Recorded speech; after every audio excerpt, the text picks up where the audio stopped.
إن الحمد لله نحمده ونستعينه ونستغفره ونؤمن به ونتوكل عليه ونعوذ بالله من شرور أنفسنا ومن سيئات أعمالنا من يهده الله فلا مضل له ومن يضلل فلا هادي له وأشهد أن لا إله إلا الله وحده لا شريك له وأشهد أن محمدا عبده ورسوله أما بعد أعوذ بالله من الشيطان الرجيم بسم الله الرحمن الرحيم يا أيها الذين آمنوا اتقوا الله حق تقاته ولا تموتن إلا وأنتم مسلمون يا أيها الناس اتقوا ربكم الذي خلقكم من نفس واحدة وخلق منها زوجها وبث منهما رجالا كثيرا ونساء واتقوا الله الذي تساءلون به والأرحام إن الله كان عليكم رقيبا يا أيها الذين آمنوا اتقوا الله وقولوا قولا سديدا يصلح لكم أعمالكم ويغفر لكم ذنوبكم ومن يطع الله ورسوله فقد فاز فوزا عظيما قال الله تعالى في القرآن المجيد والفرقان الحميد أعوذ بالله السميع العليم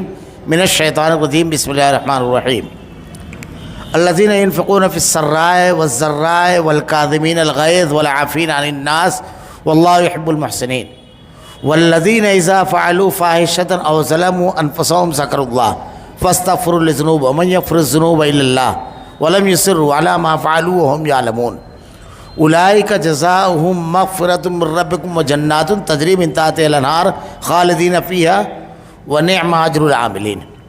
تمام تعریفیں اللہ رب العالمین کے لیے جو تمام جہانوں کا یک و تنہا خالق و مالک ہے، اور بے شمار درود و سلام اللہ کے آخری نبی حضرت محمد صلی اللہ علیہ وسلم پر۔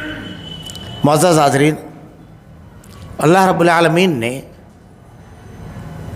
جو دین، جو شریعت اس دنیا میں زندگی گزارنے کے لیے دنیا کے تمام انسانوں کے لیے نازل فرمائی، بھیجا، اللہ رب العالمین نے اس میں جو احکامات، جو ضوابط، جو قوانین بیان فرمائے، ایک آدمی اگر اس کو اپنی زندگی میں نافذ کر لے ہوئے ان اصولوں اور ضابطوں کو، تو جس میدان سے اس کا تعلق ہو اس میدان میں وہ انتہائی کامیاب شخص ہو، انتہائی کامیاب شخص۔ اللہ رب العالمین نے ایسا جامع دین دیا کہ زندگی کا کوئی ایک شعبہ ایسا نہیں، کوئی ایک مرحلہ ایسا نہیں جہاں مکمل واضح رہنمائی موجود نہ ہو۔ اس لیے اگر کوئی شخص کامیاب ہونا چاہتا ہے، دنیا کے اندر کامیابی حاصل کرنا چاہتا ہے، بہترین شخص بننا چاہتا ہے، تو قرآن کی تعلیمات، شریعت کی تعلیمات کو اپنی زندگی میں نافذ کریں۔ ہمارے یہاں آج کل تو ایک فیشن چلا ہوا ہے، پرسنالٹی ڈیولپمنٹ پروگرام، لاکھوں روپے کی فیس رکھ کے لوگ اس قسم کے پروگراموں کا انعقاد کرتے ہیں، جس میں تربیت کی جاتی ہے کہ آدمی کو گفتگو کیسے کرنا ہے، وقت کو کیسے پاس کرنا ہے، بڑے اور چھوٹوں سے اس کا رویہ کیسا ہونا چاہیے، کس موقع پر اس کا اقدام کیا ہونا چاہیے، تمام چیزیں بیان کی جاتی ہے۔ حقیقت یہ ہے کہ اللہ رب العالمین نے 1400 سال پہلے محمد رسول اللہ صلی اللہ علیہ وسلم پر جو شریعت نازل فرمائی، اتاری، شخصیت کی مکمل تعریف، شخصیت کی مکمل رہبری، شخصیت کی مکمل تکمیل اگر آدمی کرنا چاہے تو اس میں موجود ہے۔ ہمارا آپ جانتے ہیں کہ اس دنیا کے اندر محمد رسول اللہ صلی اللہ علیہ وسلم کی شخصیت اپنے نہیں، غیروں کے درمیان بھی بے مثال شخصیت ہے۔ اللہ کے نبی صلی اللہ علیہ وسلم کی اخلاق کے بارے میں حضرت عائشہ صدیقہ سے کسی نے دریافت کیا، پوچھا کہ آپ کا اخلاق کیا ہے؟ آپ نے ارشاد فرمایا کہ تم نے قرآن نہیں پڑھا؟ چلتا پھرتا قرآن تھے، آپ کی جو زندگی تھی، آپ کے جو اعمال تھے قرآنی تعلیمات کے مطابق تھے۔ اور دنیا کے سب سے کامیاب انسان، سب سے مکمل تاریخ کی شخصیت، یعنی اگر صرف آپ کی شخصیت کے اوپر غیر مسلمین کے تبصرے بیان کیے جائیں تو اس کے لیے کئی تقریریں ناکافی ہیں۔ لوگوں نے جلدوں میں ان کے اقوال کو نقل کیا ہے، جلدوں میں۔ بڑا مشہور ہے کہ دنیا کے 100 بڑی شخصیات نامی جو کتاب مائیکل ہارٹ کی ہے، اس میں پہلا نمبر دینے کی وجہ وہ یہ بیان کرتا ہے کہ زندگی کے ہر شعبے میں جب میں نے آپ کی سیرت کا مطالعہ کیا تو آپ کو کمپلیٹ پایا، اور آپ واحد ذات ہیں کہ زندگی کے کسی بھی شعبے سے تعلق رکھنے والا شخص ہو، اگر رہبری، رہنمائی، اسوہ اور نمونہ، آئیڈیل بنانا چاہے تو صرف وہ آپ کی ذات تاریخ میں جس کو وہ آئیڈیل بنائے، ورنہ ہر شخص کی زندگی میں ایک میدان میں تو کامیابیاں ہیں، کامرانی ہے، لیکن دوسرے میدان میں بعض تو زیرو ہے۔ اکثر کی یہی صورتحال ہے، نجی زندگی میں، تجارتی زندگی میں، معاملات کی زندگی میں، عدالت کی زندگی میں، میدان جنگوں کی زندگی میں، سیاست کی زندگی میں، داخلی امور اور خارجی امور کی زندگی میں، تعلیم و تعلم کی زندگی میں، مصلح کی حیثیت سے مختلف زاویہ جو زندگی کے ہیں، واحد ذات محمد رسول اللہ صلی اللہ علیہ وسلم کی جو بالکل کامل ہے، اور اس کا ایک جواب کہ آپ کی زندگی قرآن تھی۔ کامل ذات، مکمل تکمیل کی شخصیت، مکمل شخصیت کی تکمیل، اللہ کے نازل کردہ شریعت۔ اللہ رب العالمین نے ارشاد فرمایا دنیا کے اندر آدمی کامیابی اور کامرانی کے مختلف پیمانے طے کرتا ہے کہ یہ ان امور کو اگر میں ادا کروں تو میں کامیاب ہو جاؤں گا۔ اللہ رب العالمین نے اپنے کلام میں کہا کامیابی اصل میں کیا ہے یہ دیکھو۔ اللہ ارشاد فرماتا ہے کل نفس ذائقۃ الموت، ہر نفس کو موت کا مزہ چکھنا ہے۔ وَإِنَّمَا تُوَفَّوْنَ أُجُورَكُمْ يَوْمَ الْقِيَامَةِ فَمَنْ زُحْزِحَ عَنِ النَّارِ وَأُدْخِلَ الْجَنَّةَ فَقَدْ فَازَ۔ کامیاب کون ہے؟ کامیاب وہ شخص ہے فَمَنْ زُحْزِحَ عَنِ النَّارِ وَأُدْخِلَ الْجَنَّةَ فَقَدْ فَازَ، جو جہنم کی آگ سے بچا لیا گیا اور جنت میں داخل ہو گیا۔ یعنی جس کے اعمال ایسے رہے کہ عذاب سے وہ بچ جائے اور نیکیاں ایسی رہی کہ اللہ رب العالمین خوش ہو کر کے، اللہ رب العالمین راضی ہو کر کے اس کو جنت عطا فرمائے۔ حقیقی کامیابی، ٹارگیٹ دیا دنیا کے اندر زندگی گزارنے کا اللہ رب العالمین نے کہ ٹارگیٹ یہ ہونا چاہیے کہ زندگی کے ہر کام میں اللہ کے عذاب کی وعید والے عمل سے اپنے آپ کو روکنا، اور ہر کام میں اللہ کے انعام اور بشارت والے عمل کو اپنی زندگی میں نافذ کرنا۔ یہ اللہ رب العالمین نے ایک پورا فارمولہ 2 جملے میں اللہ رب العالمین نے انسان کو دے دیا۔ اب وہ گفتگو کرتا ہے تو اللہ رب العالمین نے کہا جھوٹ نہ بولو، لعنت اللہ علی الکاذبین، اللہ کی لعنت ہے جھوٹے پر۔ وہ اپنے آپ کو ملعون نہ بنائے، بلکہ یا ایھا الذین آمنوا اتقوا اللہ وکونوا مع الصادقین، اللہ رب العالمین ارشاد فرماتا ہے میں سچوں کے ساتھ ہوں۔ تو اللہ رب العالمین جس کے ساتھ ہے وہ اپنے عمل کو، اپنی گفتگو کو ویسے کر دے۔ اللہ رب العالمین نے سود کو حرام قرار دیا، تجارت کو حلال قرار دیا۔ سود سے اپنے آپ کو بچائے، تجارت کرے۔ اللہ رب العالمین نے جن چیزوں سے منع فرمایا اس سے اپنے آپ کو روک لے ہوئے، جن چیزوں کو کرنے کا حکم دیا ہے اس کو کرے۔ زندگی کے ہر شعبے اور ہر مرحلے میں اس کا ٹارگیٹ جہنم سے بچنا، نافرمانی والے اعمال سے اپنے آپ کو روکنا، اور جنت میں لے جانے والے اللہ کے احکامات کے مطابق اپنی زندگی کو ڈھالنا ہونا چاہیے۔ اللہ رب العالمین نے کہا جتنے اعمال تم دنیا کے اندر جو کچھ کرو گے سب اللہ کا قیامت کو روز لے آئے گا۔ فمن زحزح عن النار وادخل الجنة فقد فاز وما الحیات الدنیا الا متاع الغرور۔ اور جو دنیا کی زندگی ہے محض کھیل تماشا ہے، اس کی کوئی حیثیت نہیں ہے، انتہائی محدود عمر ہے، یہ آزمائش دارالامتحان ہے۔ الذی خلق الموت والحیات لیبلوکم ایکم احسن عملا، یہ زندگی اور موت جو اللہ نے دیا ہمیں آزمائے کہ ہم میں کون نیک اور اچھے عمل کرتا ہے۔ میں نے قرآن کریم کی سورہ آل عمران کی جو آیتیں تلاوت کی، ویسے تو اللہ رب العالمین نے مختلف مقامات پر مختلف اعمال و افعال کو بیان فرمایا ہے کہ ان اعمال کو کرنے والے کو اللہ کامیاب کرے گا، انہیں اللہ رب العالمین جنت دے گا۔ اور قرآن کی تعلیم اور قرآن کو پڑھنا، مفسرین نے لکھا ہے الذین آتیناہم الکتاب یتلونہ حق تلاوتہ، یتلونہ حق تلاوتہ، تلاوت حق تلاوت کے ساتھ یہ ہے کہ اس کو پڑھیں، پہلی چیز اس کے اوپر عمل کریں، دوسری چیز خاص طور سے تلاوت کلام، شریعت کی تعلیمات اس لیے کہ ہم اس کو اپنی زندگی میں نافذ کریں۔ ایک آدمی جب کلام الہی کی تلاوت کرتا ہے تو وہ یہ سوچ کر کے جب کرتا ہے کہ میرے رب نے آسمان سے مجھ کو زندگی گزارنے کا ضابطہ، کامیاب زندگی کے اصول اس کتاب میں دیا ہے، اور ان اعمال اور ان باتوں کو اپنی زندگی میں نافذ کرتا ہے، بس وہ کامیاب ہو گیا۔ اس نے تلاوت حق تلاوت کے ساتھ کری، جو کئی چیزیں اس میں سے ایک چیز یہ بھی ہے۔ اس لیے جب قرآن کریم کا آدمی قرآن کریم کی تلاوت کرے، قرآن کریم کو پڑھے، تو اس میں جن اعمال و افعال کو اللہ نے کرنے کا حکم دیا ہے اپنے آپ کو اس کے مطابق ڈھالے، اپنی زندگی میں اس عمل کو ڈھالیں۔ اللہ رب العالمین نے یہاں مجلس جو تلاوت کی ہے کامیاب لوگوں کی کچھ صفتوں کا تذکرہ کیا ہے۔ اللہ نے ارشاد فرمایا الذین ينفقون فی السراء والضراء والکاظمین الغیظ والعافین عن الناس واللہ یحب المحسنین۔ کون لوگ ہیں؟ صفتیں اللہ بیان فرما رہا ہے۔ الذین ينفقون فی السراء والضراء، جو لوگ تنگی اور آسانی میں اللہ کے راستے میں مال کو خرچ کرتے ہیں۔ اللہ کے راستے میں مال کو خرچ کرنا بڑی اہم چیز ہے۔ آدمی کو سب سے زیادہ محبت مال سے ہوتی ہے۔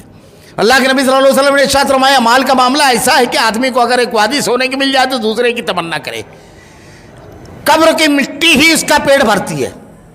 اللہ رب العالمین نے انسان کی فطرت میں یہ رکھا ہے کہ زیادہ سے زیادہ مال جمع کرے، اور شریعت میں اس کی ممانعت بھی نہیں ہے کہ آدمی ترقی کے لیے کسی چیز سے رکے، بلکہ اللہ کے نبی صلی اللہ علیہ وسلم نے ارشاد فرمایا احرص علی ما ینفعک، اپنے فائدے کے لیے حریص بنو، بس جائز طریقہ اختیار کرنا چاہیے، اور اس مال کو جب ہم حاصل کریں تو اس کو ہم کہاں خرچ کریں وہ ہمارے لیے دنیا اور آخرت دونوں جگہ مفید ہو۔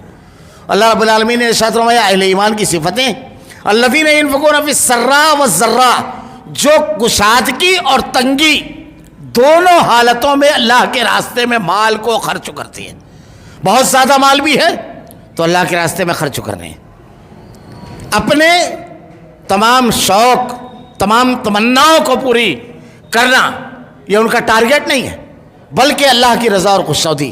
دنیا میں بہت کچھ بنا لیا، آخرت کے لیے کیا تعمیر کیا، کیا بنایا؟ اللہ کے راستے میں کشادگی اور تنگی دونوں میں خرچ کرتے ہیں۔ جب اللہ کے راستے میں دینے کی بات آئے ان کے ہاتھ بالکل کھلے ہوتے ہیں۔ اگر ہم صحابہ اکرام کے واقعات پڑھیں کہ کیسے وہ عمل کرنے والے تھے، اللہ تعالیٰ نے صحابہ کے بارے میں کہا فَإِنْ آمَنُوا بِمِثْلِ مَا آمَنْتُمْ بِهِ فَقَدْ اهْتَدَوْا، ایسا ایمان لاؤ جیسا یہ ایمان لائے۔ کیا تھا ان کا معاملہ؟ ان کے بھی رشتہ و پیوند تھے، ان کے بھی تعلقات تھے، ان کی بھی ضرورتیں تھیں، ان کے بھی خواہشات تھی، ہماری طرح انسان تھے، لیکن اپنے آپ کو جب اللہ کے دین میں ڈھال دیا، صبغۃ اللہ ومن احسن من اللہ صبغہ، رنگوں میں بہترین رنگ اللہ کا رنگ ہے، تو ان کے اعمال کس طرح ہوئے؟ جب آدمی اپنے آپ کو ڈھال لیتا ہے اس کالم میں کیا فرق پڑتا ہے؟ غزوہ تبوک کے موقع پر اللہ کے نبی صلی اللہ علیہ وسلم نے جب مال کے لیے اعلان کیا، تاریخ پڑھیے، سیرت کی کتابوں میں بڑی تفصیل کے ساتھ موجود ہے، حضرت عثمان ذو النورین رضی اللہ تعالیٰ عنہ نے 5.25 کلو سونا اللہ کے راستے میں دیا، 800 اونٹ، 200 گھوڑے۔ اللہ کے نبی صلی اللہ علیہ وسلم نے ایک مقام پر کھڑے ہو کر 6 مرتبہ جنتی ہونے کی بشارت دی۔ حضرت عبدالرحمن بن عوف رضی اللہ تعالیٰ عنہ 6.25 کلو سونا، حضرت طلحہ 1300 ٹن کھجوریں اللہ کے راستے میں انہوں نے دی، بالکل ڈھیر۔ آج تنگی اور آسانی، اللہ کے حضرت ابوبکر صدیق رضی اللہ تعالیٰ عنہ اپنا پورا مال لے آئے۔ اللہ کے نبی نے پوچھا، کہا اللہ پر توکل، ارے نبی تیری تعلیمات گھر چھوڑ کر آیا ہوں، خالی گھر نہیں ہے۔ اللہ کے راستے میں تنگی اور آسانی میں خرچ کرتے ہیں۔ اگر آسانی ہے تو مال کو بڑھانے کی کوشش صرف ان کی نہیں رہتی ہے، توانائی نہیں رہتی ہے، اس مال کے ذریعے اور مال کا حصول نہیں رہتا ہے، بلکہ اس مال کے ذریعے اللہ کی رضا اور خوشنودی اور اللہ کے لیے رضا کے لیے خرچ کرنا۔ صدقہ کتنی اہمیت ہے۔ اللہ کے نبی صلی اللہ علیہ وسلم نے ارشاد فرمایا اللہ کے راستے میں صدقہ کرو، چاہے کھجور۔ قبر میں عذاب جب آدمی کے سامنے سے آئے گا، اللہ کے نبی صلی اللہ علیہ وسلم نے ارشاد فرمایا صدقہ اس کو روکے گا۔ اللہ کے نبی صلی اللہ علیہ وسلم نے جو بیان فرمایا اللہ کے راستے میں خرچ اللہ کے غضب کو ٹھنڈا کرتا ہے، مصیبتیں ٹلتی ہے، اس کی وجہ سے حادثات راستہ تبدیل کر دیتے ہیں۔ اللہ کے راستے میں صدقے کی بنیاد پر، صدقے کی بنیاد پر اللہ تعالیٰ مال کا اضافہ کرتا ہے۔ اللہ نے ارشاد فرمایا مثل الذین ينفقون اموالهم فی سبیل اللہ کمثل حبۃ انبتت 7 سنابل فی کل سنبلۃ 100 حبۃ، 700 گنا تک کے بڑھا دیتا ہے اللہ رب العالمین مال کو۔ جو خرچ کرتے ہیں اللہ کے راستے میں آسانی میں، تنگی، اگر ان کے حالات تنگ ہو گئے تو جیسے اپنی ضرورت، زندگی کی دوسری ضرورتیں، کھانا آدمی تنگی میں اور کشادگی دونوں میں کھاتا ہے، ایسے ہی ان کا معاملہ نیکیوں کا بھی ہوتا ہے۔ وہ زندگی کا لازمی حصہ بنا کر رکھتے ہیں، انتہائی تنگ بھی رہے تو اپنی طاقت اور استطاعت کے مطابق اللہ کے راستے میں خرچ کرتے ہیں. گلے شکوے کی زبان نہیں ہوتی ہے. واقعہ پڑھ جائیے، اسی تبوک کا واقعہ ہے کہ اللہ کے نبی صلی اللہ علیہ وسلم نے جس صدقے کا حکم دیا تو ایک صحابی کے پاس کچھ نہیں تھا. آپ نے یہودی کے کھیت میں جا کر کے کام کیا، رات بھر پانی اس کے کھیت میں بھرا، اور اس کے بعد جو کھجوریں ملی آدھی اپنے اہل و عیال، اپنی بیوی اور بچوں کو، اور آدھی اللہ کے نبی صلی اللہ علیہ وسلم کو لا کر کے دی. منافقین نے اس موقع پر تبصرہ کیا، مذاق اڑایا. حضرت عباس رضی اللہ تعالیٰ عنہ جب مال لے کر آئے تو روایتوں میں ملتا ہے کہ اتنا مال تھا، حالانکہ اللہ تعالیٰ نے آپ کو بڑے طویل قد و قامت کا بنایا تھا اور بڑے صحت مند تھے، بڑے اونچے اور بڑے طاقتور، لیکن مال آپ کو عاجز کیا ہوا تھا، یعنی آپ اٹھانے میں بڑی تکلیف سے آپ اٹھائے ہوئے تھے اس کو، اتنا مال. تو منافقین نے تبصرہ کیا کہ دیکھو یہ دکھاوا کر رہے ہیں. اور جب یہ صحابی لے کر آئے، جب آدمی کی سوچ منفی ہوتی ہے تو یہ انداز ہوتا ہے سوچنے کا، نیگیٹو. اور جب آدمی کی سوچ مثبت ہوتی ہے تو سبحان اللہ ماشاء اللہ کا جملہ نکلتا ہے، پھر تنقید نہیں. اور یوں بھی اللہ نے ہم کو نقاد نہیں مسلح بنا کر بھیجا ہے. اسی لیے اللہ کے نبی صلی اللہ علیہ وسلم کے بارے میں آتا ہے قرآن میں، آپ تزکیہ صفائی کرتے ہیں، تنقید نہیں. یعنی کسی کے اندر کوئی عیب ہے تو اس کی نشاندہی نہیں، اس کو دور کرتے ہیں، صاف کرتے ہیں، تزکیہ کرتے ہیں. ہمارے یہاں ایک عمومی مزاج تنقید کا ہے، نقاد ہوتا ہے آدمی. یہ مزاج اللہ رب العالمین کے نازل کردہ دین کا نہیں ہے. اللہ کے نبی صلی اللہ علیہ وسلم کی جناب میں جب وہ اپنا مال لے کر آئے تو لوگوں نے کہا اتنے سے مال کی کیا ضرورت. اللہ کے نبی نے اس کو پورے مال پر بکھیر دیا اور دعا فرمائی کہ اللہ برکت دے. ہر صورت میں اللہ کے راستے میں مال خرچ کرتے ہیں. پہلی صفت یہ ہم نے قرآن میں پڑھی، اللہ رب العالمین کے احکامات پڑھے. یہ کوشش کرنا چاہیے کہ زندگی ہماری اسی طرح گزرے کہ ہم آسانی اور تنگی دونوں مرحلے پر اللہ کے راستے میں خرچ کریں. اللہ کی رضا اور خوشنودی کے لیے مال کہاں خرچ کیا جائے یہ مفصل ہوا ہے. مال کو خرچ کرنا اللہ کی رضا کے لیے. اللہ کے نبی صلی اللہ علیہ وسلم نے ارشاد فرمایا صدقہ اگر دینا ہے تو سب سے پہلے اپنے قریبی رشتہ داروں کا آغاز یہیں سے ہوگا. قریبی رشتہ داروں کو سب سے پہلے دیا جائے، ضرورت مند وہ ہیں. حضرت عبداللہ بن مسعود رضی اللہ تعالیٰ عنہ کی اہلیہ بڑی مالدار تھی. آپ نے عبداللہ بن مسعود رضی اللہ تعالیٰ عنہ سے کہا کہ جا کر اللہ کے رسول سے پوچھو کہ میں آپ کو صدقہ دے سکتی ہوں. آپ کو غیرت آئی، آپ نے کہا میں نہیں جاؤں گا، تم جا کر کے سوال کرو. کہ جب آئی سوال کرنے کے لیے تو وہاں ایک خاتون پہلے سے موجود تھی. اس نے پوچھا، انہوں نے پوچھا کہ کس لیے آئے ہو؟ ان کا بھی سوال وہی تھا. حضرت عائشہ صدیقہ سے انہوں نے سوال کیا. اللہ کے نبی صلی اللہ علیہ وسلم نے انصاری عورتوں کی تعریف کی اس بنیاد پر کہ حصول علم، دین کی بات جاننے کے لیے وہ تشریف لاتی ہیں. مقصد اللہ کے نبی صلی اللہ علیہ وسلم نے ارشاد فرمایا دوہرا اجر ہے، ایک صلہ رحمی کا اور دوسرا صدقے کا. اللہ رب العالمین نے یہ حکم دیا اپنے نبی کے ذریعے، بڑی اہم چیز ہے. عموماً آدمی جب صدقات اللہ کے راستے میں نکالنے کی بات آتی ہے تو مشہور اور معروف مقامات جہاں پر اسے شہرت حاصل ہو، جہاں اس کا نام ہو، بہت بڑھ چڑھ کے کرتا ہے. لیکن جب قریبی رشتہ دار ہو اس طرف تو آدمی کا خیال ہی نہیں ہوتا ہے، اس طرف آدمی توجہ ہی نہیں کرتا ہے. اللہ کے نبی نے ارشاد فرمایا صدقے کی ابتدا اپنے قریبی رشتہ داروں سے. آدمی غور کرے، دیکھے. اور جو مساکین ہوتے ہیں، فقراء اور مساکین، زکوٰۃ اور صدقات کی بحث میں دونوں کے بارے میں کہا گیا ہے فقیر اور مسکین. فقیر جو مانگ لیتا ہے، لیکن جو مسکین ہوتا ہے ضرورت مند ہوتا ہے لیکن اس کی غیرت اس کی زبان نہیں کھلنے دیتی. اللہ کے راستے میں خرچ کرنا اور خرچ کا آغاز جیسا اللہ نے حکم دیا ہے شریعت کے مطابق کرنا. کبھی کبھی ایسا ہوتا ہے کہ خاندان میں تعلقات کمزور ہوتے ہیں، کشیدگی ہوتی ہے، آدمی اس بنیاد پر اپنے معاملات کو کرتا ہے. کبھی ایسا ہوتا ہے ایک ضرورت مند ہے لیکن عقیدے اور منہج کا معاملہ ہے. اللہ کے نبی صلی اللہ علیہ وسلم کے دور میں مشرکین مکہ جو تھے، صحابہ اکرام کے رشتہ دار، جب یہ انتہائی پریشان ہو کر کے آتے تو صحابہ اکرام کو جھجک تھی کہ اگر ان کو ہم دیں تو یہ نیکی ملے یا نہ ملے. اللہ کے نبی صلی اللہ علیہ وسلم تک یہ بات آئی. اللہ کے رسول صلی اللہ علیہ وسلم کے اوپر اللہ نے وحی نازل فرمائی. ہدایت دینا نہ دینا اللہ کا کام ہے. تم نیکی کیے جاؤ بالیقین, اللہ تمہاری نیکیوں کو ضائع نہیں کرے گا. معاف کیجئے گا, ہمارے یہاں مزاج بھی ہے کہ جب آدمی کسی ضرورت, کوئی ضرورت مند, حقیقی ضرورت مند اس کے سامنے جاتا ہے تو آدمی مالک یوم الدین بن جاتا ہے. نماز پڑھا, تو نے یہ کیا, یہ اللہ پوچھے گا. اگر وہ بھوکا ہے ہمیں اس کو کھانا کھلانا ہے. بالیقین اللہ ہماری نیکیوں کو ضائع نہیں کرے گا. اللہ نے وضاحت کر دی. اور اگر آدمی کبھی غلط جگہ دے بھی دیا تو اس کو اپنے دل کو چھوٹا نہیں کرنا چاہیے. بڑی مشہور حدیث ہے. غلط جگہ بھی اگر صحیح نیت سے دیا تو اس کو اجر مل جائے گا. سامنے والا اگر اس کو دھوکہ دے دیا. بنی اسرائیل کا بڑا مشہور واقعہ ہے کہ ایک آدمی ایک رات نکلا صدقہ دینے کے لیے. پہلے دن اس نے ایک چور کو دے دیا. رات کی تاریکی میں ایک شخص کو چھپتا چھپاتا دیکھا, سوچنے لگا اس سے زیادہ ضرورت مند کون ہوگا. دوسرے روز ایک فاحشہ کو دے دیا. ایک خاتون کو رات میں دیکھا, بیچاری کوئی ضرورت کے لیے نکلی ہوگی, دے دیا. اختصار کر رہا ہوں میں. تیسرے روز بخیل, رئیس اور دولت مند کو, تینوں روز یہ شور ہوا. کون ہے جو پہلے دن چور کو, دوسرے دن فاحشہ کو, اور تیسرے روز بخیل رئیس کو دے کر گیا صدقہ.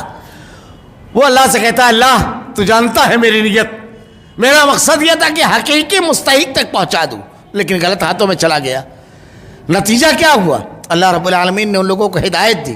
چور سوچنے لگا میں مال لوٹنے نکلتا ہوں, ایک ہے اللہ کی رضا اور خوشنودی کے لیے اللہ کے حکم پر مال کو لٹانے نکلتا ہے. فاحشہ سوچتی ہے کہ میں گناہ کی دعوت دینے نکلتی ہوں, اور یہ اللہ کا بندہ رات کی تاریکی میں نیکی کی تلاش میں نکلتا ہے. بخیل نے سوچا میں اس تفکر اور پریشانی میں رات کو جاگ رہا ہوں کہ مال کی حفاظت کیسے کروں, اور یہ اللہ تعالیٰ کا بندہ مال کو اللہ کے راستے میں کہاں لگاؤ اس کے لیے نکلا ہے. سب نے توبہ کر لی. اور نہ بھی ہو تب بھی اللہ رب العالمین نے کہا ہے بالیقین تمہاری نیکی اللہ ضائع نہیں کرے گا. مختلف اسباب اور سوالات کھڑے کر کر کبھی شیطان آدمی کو ورغلاتا ہے اور اس سے روکتا ہے. اللہ کے نبی صلی اللہ علیہ وسلم کے پاس ایک صحابی اور آگے کہنے لگے کہ اللہ کے نبی, اللہ کے رسول صلی اللہ علیہ وسلم نے صلہ رحمی کا حکم دیا ہے, اور صرف ایک روایت اگر بیان کی جائے اس میں رشتہ جوڑنے پر تو آدمی دو ایسی چیزیں اس میں بیان کی گئی ہے جو ہر شخص کی ضرورت ہے. پہلی چیز یہ کہ اللہ کے نبی نے ارشاد فرمایا مال اور عمر میں برکت اللہ تعالیٰ دیتا ہے صلہ رحمی کی بنیاد پر, رشتہ جوڑنے کی بنیاد پر. ہر شخص چاہتا ہے اس کی عمر بہت زیادہ ہو. 80 سال کا بگڑا بھی ہوگا تو 20 سال کی پروگرامنگ بتاتا ہے. اور مال ابھی میں نے بیان کیا, ہر شخص چاہتا ہے پہلے ایک چھوٹا سا گھر مانگتا ہے آدمی, پھر پلاٹ, پھر اس کے بعد ایکڑ تک بات جاتی ہے, رکتا نہیں ہے معاملہ. برکت اللہ تعالیٰ دے گا اس کی وجہ سے. ہمارے یہاں تجارت کرتے ہیں مال کو بڑھانے کے لیے, ساری دنیاوی تدابیر ہم جان لیتے ہیں, لیکن اللہ مال میں کیسے اضافہ کرتا ہے اس کی روحانی تدابیر جو ہے شریعت میں بتائی ہے. اللہ کے نبی نے ارشاد فرمایا 2 فرشتے آپس میں گفتگو کرتے ہیں صبح. 2 فرشتے, دن کا آغاز کیسے کیا جائے. ایک کہتا ہے اللہ تیرے راستے میں خرچ کرنے والے کے مال میں اضافہ کر. کون؟ فرشتہ. ہم نے ایک آدمی کو دیکھ کر کے ڈھونڈتے کر کہتے ہیں کہ اللہ سے دعا کرو ذرا سا روزی میں برکت ہو. فرشتوں میں اللہ نے گناہ کی اور برائی کی صفت ہی نہیں پیدا کی ہے. وہ ہمارے لیے دعا صبح ہوئی, آپ نے اللہ کے راستے میں کچھ نکال دیا جو آپ کی طاقت ہے, فرشتہ آپ کے لیے دعا اللہ اس کے مال میں بڑھا, روکنے والے کے مال کو روک لے. یہاں اللہ تعالیٰ نے کہا, اللہ کے نبی نے مال اور عمر میں برکت صلہ رحمی سے. اللہ تعالیٰ مال کو بڑھاتا ہے. اللہ تعالیٰ تمہارے پاس جو مال آتا ہے وہ دوسروں کی وجہ سے دیتا ہے, ہوتا اس کا ہے, لیکن اللہ تعالیٰ تم کو ذریعہ بنا دیتا ہے, سبب بنا دیتا ہے. اللہ کے راستے میں مال کو خرچ کرنا. تو اللہ کے نبی صلی اللہ علیہ وسلم کے پاس آئے صحابی اور آگے کہنے لگے کہ اللہ کے نبی میں اپنے رشتہ داروں کو جوڑتا ہوں, وہ مجھ کو کاٹتے ہیں, میں انہیں عطا کرتا ہوں, وہ مجھ کو محروم کرتے ہیں, میں ان کے ساتھ خیر خواہی کرتا ہوں, وہ میرے خلاف سازش کرتے ہیں. ذرا سا غور کیجیے تینوں باتوں پر. ہمارے معاشرے میں عموماً لوگوں کو اس سے گزرنا ہوتا ہے.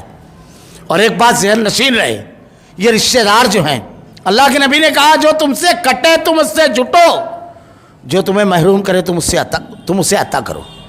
یہ نہیں کہا جو تم سے کٹے تم اس سے کٹو, جو تم سے کٹے تم اس سے جٹو. صحابی کو اللہ کے نبی نے جواب دیا, پہلے میں وہ روایت پوری کر دیتا ہوں کہ اگر تم سچ کہہ رہے ہو تو اللہ کی طرف سے تمہارا ایک مددگار. اللہ کے نبی نے جوڑنے کے لیے کہا ہے,